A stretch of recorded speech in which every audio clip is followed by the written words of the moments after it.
What's that? Who there? Whoa. In 2020, pre-pandemic, and especially you're in New York, I'm in New York, it felt like you couldn't walk more than a couple blocks without seeing another like boutique fitness studio across, all the genres. And that'll change maybe post-pandemic. We could talk about that in a second.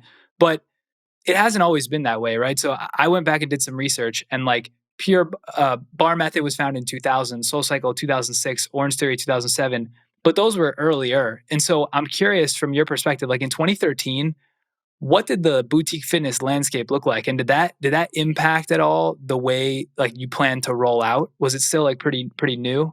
Talk us through that a little bit. It was very new, and I would love to say I was that smart to realize that. I mean, listen, I all I knew was I love to work out, and I know a lot of people do too. And I had discovered a way of working out that people didn't know about. And once that happened, and I started to see the results and how good I feel, I'm like, I'm totally in. I'm all in.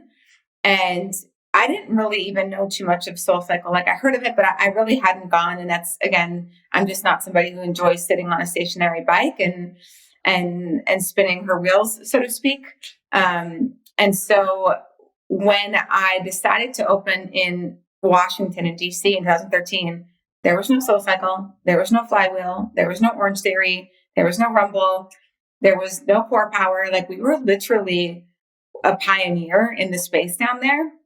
And we were profitable in month one. I mean, it just goes to show you how starved people were for innovation in the fitness space and how I think they wanted to be a part of a more communal experience that challenged them in a different way.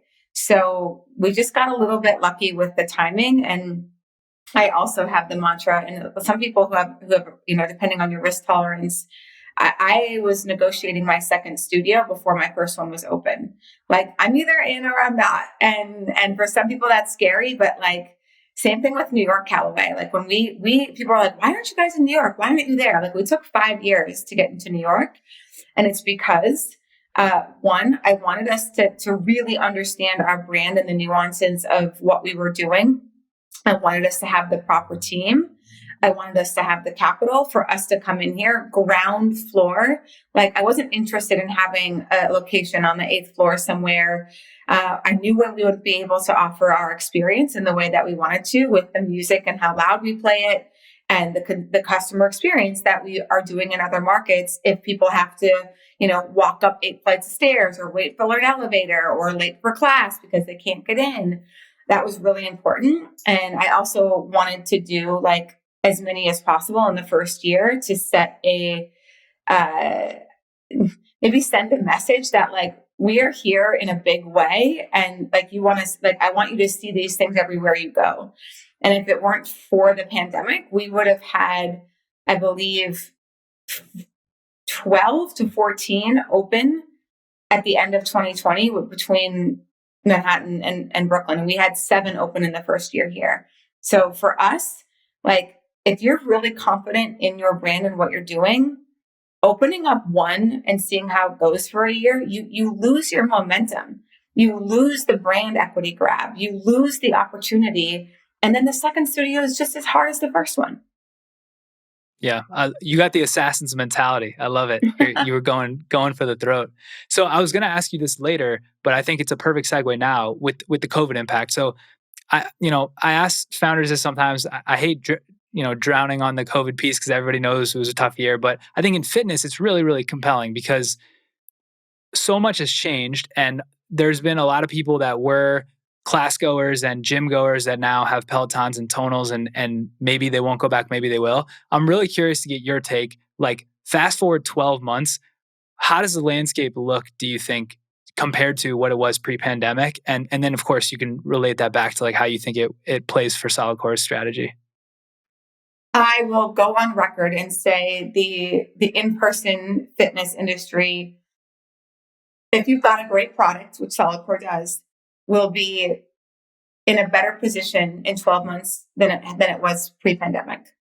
People are anxious, ready, wanting to get back to living, doing outside of their house. I said this really early in the pandemic. People do not want to live at home, work at home, eat at home, entertain at home, work out at home. Like it's too much. You're going to go stir crazy. And if you can provide an amazing experience with an amazing workout that does what you say it's going to do with results, I think we're already seeing it, Kallaway. Literally every day, like our projections that we had for April already surpassed halfway through the month.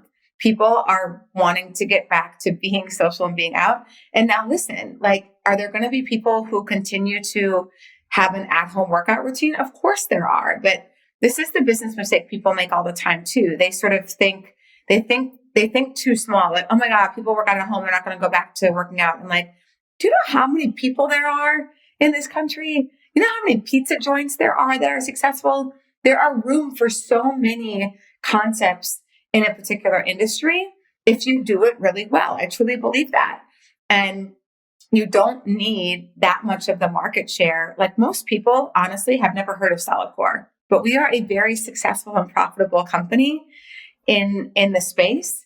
And we have a ton of white space ahead of us. So I think that, and for us, and this is also important to our brand, because we obviously had, several discussions about at home and digital.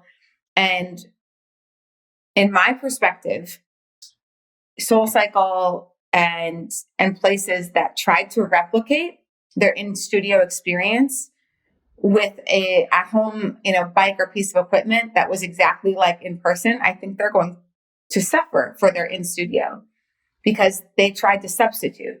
And what solidcore is doing is we're trying to supplement. We do not want to replace our in-studio experience with an at-home machine that you can get everything you want at home. We think being in person with people, accountability, the machine that you get there, the music, the whole, energy is something that we're not going to be able to deliver at home, and we're not trying to. So there's different routes to go. There's success down multiple roads, but when you're trying to do it all, you're not going to do it all well.